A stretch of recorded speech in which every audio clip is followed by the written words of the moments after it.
بسم اللہ الرحمن الرحیم۔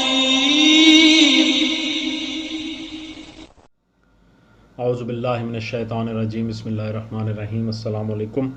آج آپ کا میزبان ڈاکٹر کاشف بشیر تفہیم القرآن سیریز کی قسط نمبر 399 کے ساتھ آپ کے سامنے حاضر خدمت ہے، جس میں ہم انشاءاللہ العزیز سورہ سجدہ کا تعارف اور پہلی 3 آیات کا ترجمہ اور تفسیر آپ کے سامنے پیش کریں گے۔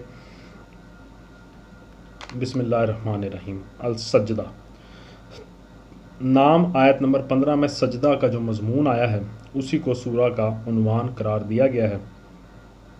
زمانہ نزول اندازہ بیان سے ایسا محسوس ہوتا ہے کہ اس کا زمانہ نزول مکہ کا دور متوسط ہے اور اس کا بھی ابتدائی زمانہ، کیونکہ اس کلام کے پس منظر میں ظلم و ستم کی وہ شدت نظر نہیں آتی جو بعد کے ادوار کی صورتوں کے پیچھے نظر آتی ہے۔ موضوع اور مباحث۔ سورہ کا موضوع توحید، آخرت اور رسالت کے متعلق لوگوں کے شبہات کو رفع کرنا اور ان تینوں حقیقتوں پر ایمان کی دعوت دینا ہے۔ کفار مکہ نبی صلی اللہ علیہ وآلہ وسلم کے متعلق آپس میں چرچے کر رہے تھے کہ یہ شخص عجیب عجیب باتیں گھڑ گھڑ کر سنا رہا ہے، کبھی مرنے کے بعد کی خبریں دیتا ہے اور کہتا ہے کہ مٹی میں رل مل جانے کے بعد تم پھر اٹھائے جاؤ گے اور حساب کتاب ہوگا اور دوزخ ہوگی اور جنت ہوگی، کبھی کہتا ہے کہ یہ دیوی دیوتا اور بزرگ کوئی چیز نہیں ہے، بس اکیلا ایک خدا ہی معبود ہے، کبھی کہتا ہے کہ میں خدا کا رسول ہوں، آسمان سے مجھ پر وحی آتی ہے اور یہ کلام جو میں تم کو سنا رہا ہوں میرا کلام نہیں بلکہ خدا کا کلام ہے۔ یہ عجیب افسانے ہیں جو یہ شخص ہمیں سنا رہا ہے۔ انہی باتوں کا جواب اس سورہ کا موضوع بحث ہے۔ اس جواب میں کفار سے کہا گیا ہے کہ بلا شک و ریب یہ خدا ہی کا کلام ہے، اس لیے نازل کیا گیا ہے کہ نبوت کے فیض سے محروم غفلت میں پڑی ہوئی ایک قوم کو چونکایا جائے۔ اس سے تم افطرا کیسے کہہ سکتے ہو جبکہ اس کا منزل من اللہ ہونا ظاہر و باہر ہے۔ پھر ان سے فرمایا گیا ہے کہ یہ قرآن جن حقیقتوں کو تمہارے سامنے پیش کرتا ہے، عقل سے کام لے کر خود سوچو کہ ان میں کیا چیز اچنبھے کی ہے، حیرانی کی کیا بات ہے۔ آسمان و زمین کے انتظام کو دیکھو، خود اپنی پیدائش اور بناوٹ پر غور کرو، کیا یہ سب کچھ اس تعلیم کی صداقت پر شاہد نہیں ہے جو اس نبی کی زبان سے اس قرآن میں تم کو دی جا رہی ہیں؟ یہ نظام کائنات توحید پر دلالت کر رہا ہے یا شرک پر؟ اور اس سارے نظام کو دیکھ کر اور خود اپنی پیدائش پر نگاہ ڈال کر کیا تمہاری عقل یہی گواہی دیتی ہے کہ جس نے اب تم کو پیدا کر رکھا ہے وہ پھر تمہیں پیدا نہ کر سکے گا؟ پھر عالم آخرت کا ایک نقشہ کھینچا گیا ہے اور ایمان کے ثمرات اور کفر کے نتائج و عواقب بیان کر کے یہ ترغیب دلائی گئی ہے کہ لوگ برا انجام سامنے آنے سے پہلے کفر کو چھوڑ دیں اور قرآن کی اس تعلیم کو قبول کر لیں جسے مان کر خود ان کی اپنی ہی عاقبت درست ہوگی۔ پھر ان کو بتایا گیا ہے کہ یہ اللہ کی بڑی رحمت ہے کہ وہ انسان کے قصوروں پر یکایک آخری اور فیصلہ کن عذاب میں اسے نہیں پکڑ لیتا، بلکہ اس سے پہلے چھوٹی چھوٹی تکلیفیں، مصیبتیں، آفات اور نقصانات بھیجتا رہتا ہے، ہلکی ہلکی چوٹیں لگاتا رہتا ہے تاکہ اسے تنبیہ ہو اور اس کی آنکھیں کھل جائیں۔ آدمی اگر ان ابتدائی چوٹوں ہی سے ہوش میں آ جائے تو اس کے اپنے حق میں بہتر ہے۔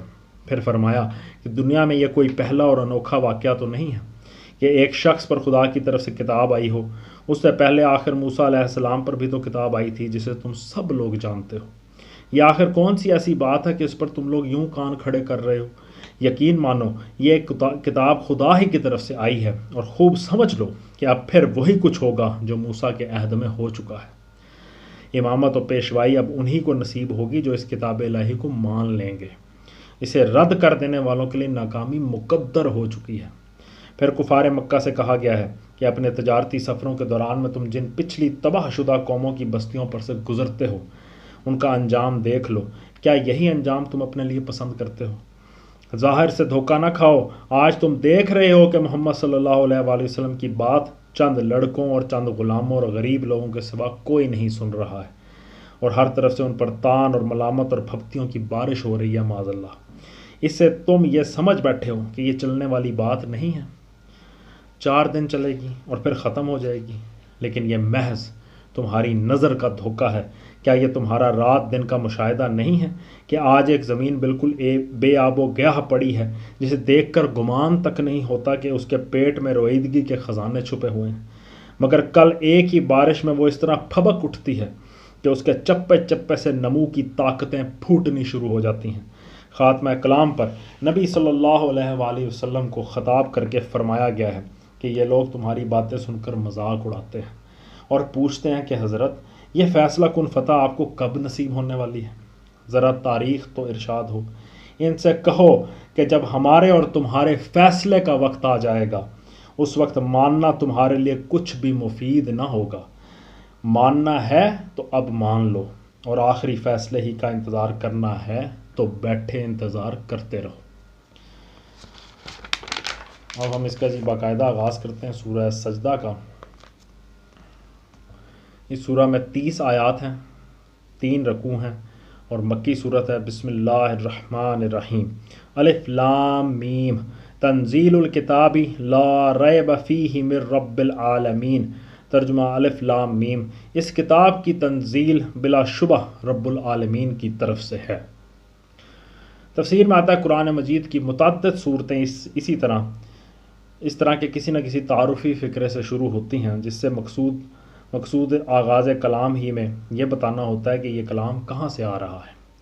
یہ بظاہر اسی طرز کا ایک تمہیدی فکرہ ہے جیسے ریڈیو پر اعلان کرنے والا پروگرام کے آغاز میں کہتا ہے کہ ہم فلاں اسٹیشن سے بول رہے ہیں، لیکن ریڈیو کے اس معمولی سے اعلان کے برعکس قرآن مجید کی کسی صورت کا آغاز جب اس غیر معمولی اعلان سے ہوتا ہے کہ یہ پیغام فرما روائے کائنات کی طرف سے ہے، تو یہ محض مصدر کلام کا بیان ہی نہیں ہوتا، بلکہ اس کے ساتھ اس میں ایک بہت بڑا دعویٰ، ایک عظیم چیلنج اور ایک سخت انذار بھی شامل ہوتا ہے، اس لیے کہ وہ چھوٹتے ہی اتنی بڑی خبر دیتا ہے کہ یہ انسانی کلام نہیں ہے، خداوند عالم کا کلام ہے۔ اس لیے غور سے سنو۔ یہ اعلان فوراً ہی یہ بھاری سوال آدمی کے سامنے لا کھڑا کرتا ہے کہ اس دعوے کو تسلیم کروں یا نہ کروں۔ تسلیم کرتا ہوں تو ہمیشہ ہمیشہ کے لیے اس کے آگے سر اطاعت جھکا دینا ہوگا، پھر میرے لیے اس کے مقابلے میں کوئی آزادی باقی نہیں رہ سکتی۔ اگر تسلیم نہیں کرتا تو لامحالہ یہ خطرہ عظیم مول لیتا ہوں کہ اگر واقعی یہ خداوند عالم کا کلام ہے تو اسے رد کر دینے کا نتیجہ مجھ کو ابدی شقاوت و بدبختی کی صورت میں دیکھنا پڑے گا۔ اس بنا پر یہ تمہیدی فکرہ مجرد اپنی اس غیر معمولی نوعیت ہی کی بنا پر آدمی کو مجبور کر دیتا ہے کہ چوکنا ہو کر انتہائی سنجیدگی کے ساتھ اس کلام کو سنے اور یہ فیصلہ کرے کہ اس کو کلام الہی ہونے کی حیثیت سے تسلیم کرنا ہے یا نہیں۔ یہاں صرف اتنی بات کہنے پر اکتفا نہیں کیا گیا، بلکہ یہ کہا گیا یہ کتاب رب العالمین کی طرف سے نازل ہوئی ہے، اور پھر پورے زور کے ساتھ یہ بھی فرمایا بے شک یہ خدا کی کتاب ہے اور اس کے منزل من اللہ ہونے میں قطعاً کسی شک کی گنجائش نہیں ہے۔ اس تاکیدی فکرے کو اگر نزول قرآن کے واقعاتی پس منظر اور خود قرآن کے اپنے سیاق میں دیکھا جائے تو محسوس ہوتا ہے کہ اس کے اندر دعوے کے ساتھ دلیل بھی مضمر ہے، اور یہ دلیل مکہ معظمہ کے ان باشندوں سے پوشیدہ نہ تھی جن کے سامنے یہ دعویٰ کیا جا رہا تھا۔ اس کتاب کے پیش کرنے والے کی پوری زندگی ان کے سامنے تھی، کتاب پیش کرنے سے پہلے کی بھی اور اس کے بعد کی بھی۔ وہ جانتے تھے کہ جو شخص اس دعوے کے ساتھ یہ کتاب پیش کر رہا ہے وہ ہماری قوم کا سب سے زیادہ راست باز، سنجیدہ اور پاک سیرت انسان ہے۔ وہ یہ بھی جانتے تھے کہ دعوائے نبوت سے ایک دن پہلے تک بھی کسی نے اس سے وہ باتیں کبھی نہیں سنی تھیں جو وہ دعوائے نبوت کے بعد یکایک اس نے بیان کرنی شروع کر دی تھی۔ وہ اس کتاب کی زبان اور طرز بیان میں اور خود محمد صلی اللہ علیہ وآلہ وسلم کی زبان اور طرز بیان میں نمایاں فرق پاتے تھے، اور اس بات کو جانتے تھے کہ ایک ہی شخص کے 2 سٹائل، 2 طرز اتنے صریح فرق کے ساتھ نہیں ہو سکتے۔ وہ اس کتاب کے انتہائی موجزانہ ادب کو بھی دیکھ رہے تھے اور اہل زبان کی حیثیت سے خود جانتے تھے کہ ان کے سارے ادیب اور شاعر اس کی نظیر پیش کرنے سے عاجز ہیں۔ وہ اس سے بھی ناواقف نہ تھے کہ ان کی قوم کے شاعروں، کاہنوں اور خطیبوں کے کلام میں اور اس کلام میں کتنا عظیم فرق ہے، اور جو پاکیزہ مضامین اس کلام میں بیان کیے جا رہے ہیں وہ کتنے بلند پایہ ہیں۔ انہیں اس کتاب میں اور اس کے پیش کرنے والے کی دعوت میں کہیں دور دور بھی اس خود غرضی کا ادنا شائبہ تک نظر نہیں آتا تھا جس سے کسی جھوٹے مدعی کا کام اور کلام کبھی خالی نہیں ہو سکتا۔ وہ خرد بین لگا کر بھی اس امر کی نشاندہی نہیں کر سکتے تھے کہ نبوت کا یہ دعویٰ کر کے محمد صلی اللہ علیہ وآلہ وسلم اپنی ذات کے لیے یا اپنے خاندان کے لیے یا اپنی قوم اور قبیلے کے لیے کیا حاصل کرنا چاہتے ہیں اور اس کام میں ان کی اپنی کیا غرض پوشیدہ ہے۔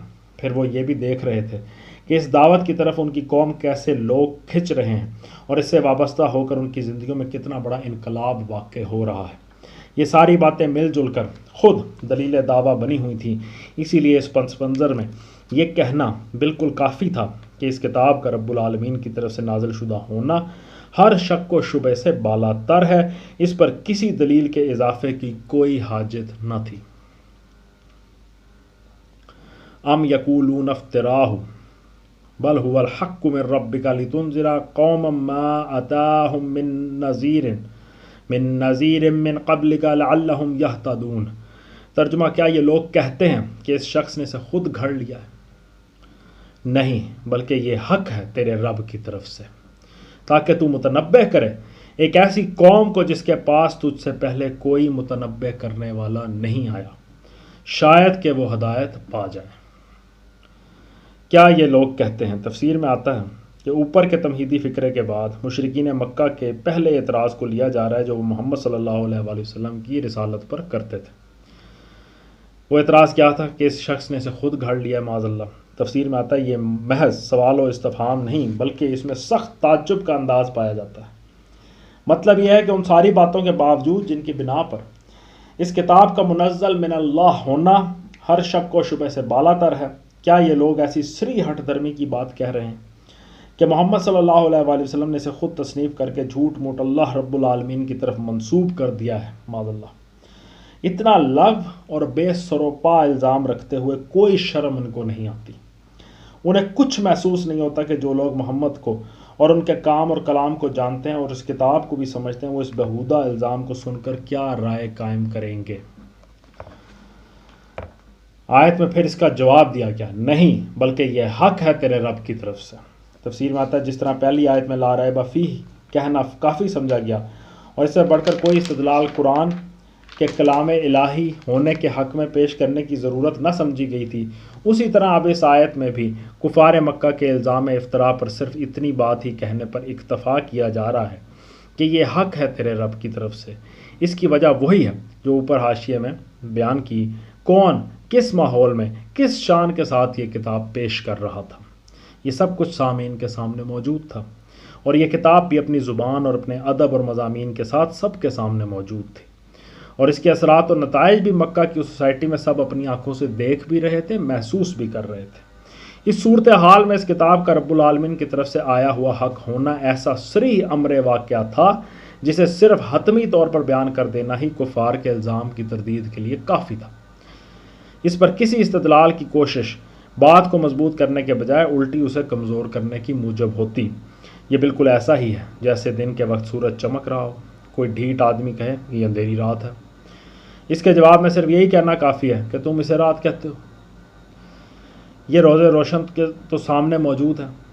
اس کے بعد دن کے موجود ہونے پر اگر آپ منطقی دلیلیں قائم کریں گے تو اپنے جواب کے زور میں کوئی اضافہ نہیں کریں گے بلکہ در حقیقت اس کے زور کو کچھ کم ہی کریں گے، یعنی جو یونیورسل ٹروتھ جیسی بات ہے، قول زریں جیسی بات ہے، اس کے اوپر مزید دلیل دینے کی کوئی ضرورت نہیں۔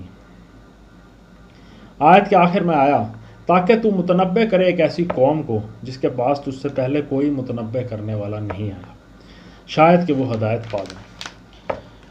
تفسیر میں آتا ہے یعنی جس طرح اس کا حق ہونا اور من جانب اللہ ہونا قطعی و یقینی امر ہے، اسی طرح اس کا مبنی بر حکمت ہونا اور خود تم لوگوں کے لیے خدا کی رحمت ہونا۔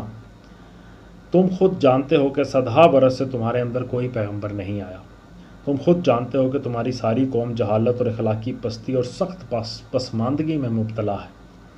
اس حالت میں اگر تمہیں بیدار کرنے اور راہ راست دکھانے کے لیے ایک پیغمبر تمہارے درمیان بھیجا گیا ہے تو اس پر حیران کیوں ہوتے ہو؟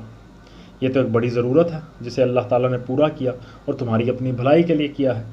واضح رہے کہ عرب میں دین حق کی روشنی سب سے پہلے حضرت ہود علیہ السلام اور حضرت صالح علیہ السلام کے ذریعے سے پہنچی تھی جو زمانہ قبل تاریخ میں گزرے ہیں، پھر حضرت ابراہیم و اسماعیل علیہ السلام آئے جن کا زمانہ حضور صلی اللہ علیہ وآلہ وسلم سے 2500 برس قبل گزرا ہے۔ اس کے بعد آخری پیغمبر جو عرب کی سرزمین میں نبی پاک صلی اللہ علیہ وآلہ وسلم سے پہلے بھیجے گئے وہ حضرت شعیب علیہ السلام تھے، اور ان کی آمد پر بھی تقریباً 2000 برس گزر چکے تھے۔ یہ اتنی طویل مدت ہے کہ اس کے لحاظ سے یہ کہنا بالکل بجا تھا کہ اس قوم کے اندر کوئی متنبہ کرنے والا نہیں آیا۔ اس ارشاد کا یہ مطلب نہیں کہ اس قوم میں کبھی کوئی متنبع کرنے والا آیا ہی نہیں تھا، بلکہ اس کا مطلب یہ کہ ایک مدت دراز سے یہ قوم ایک متنبع کرنے والے کی محتاج چلی آ رہی ہے۔ یہاں ایک اور سوال سامنے آ جاتا ہے جس کو صاف کر دینا ضروری ہے۔ اس آیت کو پڑھتے ہوئے آدمی کے ذہن میں یہ کھٹک پیدا ہوتی ہے کہ جب نبی صلی اللہ علیہ وآلہ وسلم سے پہلے صدہا برس تک عربوں میں کوئی نبی نہیں آیا تو اس جاہلیت کے دور میں گزرے ہوئے لوگوں سے آخر باز پرس کس بنیاد پر ہوگی؟ یہ سوال اکثر ذہن میں آتا ہے۔ انہیں معلوم ہی کب تھا کہ ہدایت کیا ہے، ضلالت کیا ہے؟ پھر اگر وہ گمراہ تھے تو اپنی اس گمراہی کے ذمہ دار کیسے قرار پائے جائیں گے؟ اس کا جواب یہ ہے کہ دین کا تفصیلی علم چاہے اس جاہلیت کے زمانے میں لوگوں کے پاس نہ رہا، مگر یہ بات اس زمانے میں بھی لوگوں سے پوشیدہ نہ تھی کہ اصل دین توحید ہے، اور انبیاء علیہم السلام نے کبھی بت پرستی نہیں سکھائی۔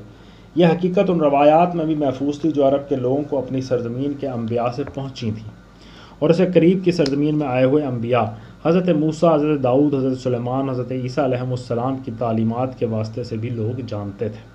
عرب کی روایات میں یہ بات مشہور و معروف تھی کہ قدیم زمانے میں اہل عرب کا اصل دین دین ابراہیمی علیہ السلام تھا، اور بت پرستی ان کے ہاں عمرو بن لحی نامی ایک شخص نے شروع کی تھی۔ شرک و بت پرستی کے رواج عام کے باوجود عرب کے مختلف حصوں میں جگہ جگہ ایسے لوگ موجود تھے جو شرک سے انکار کرتے تھے، توحید کا اعلان کرتے تھے، اور بتوں پر قربانیاں کرنے کی اعلانیہ مذمت بھی کرتے تھے۔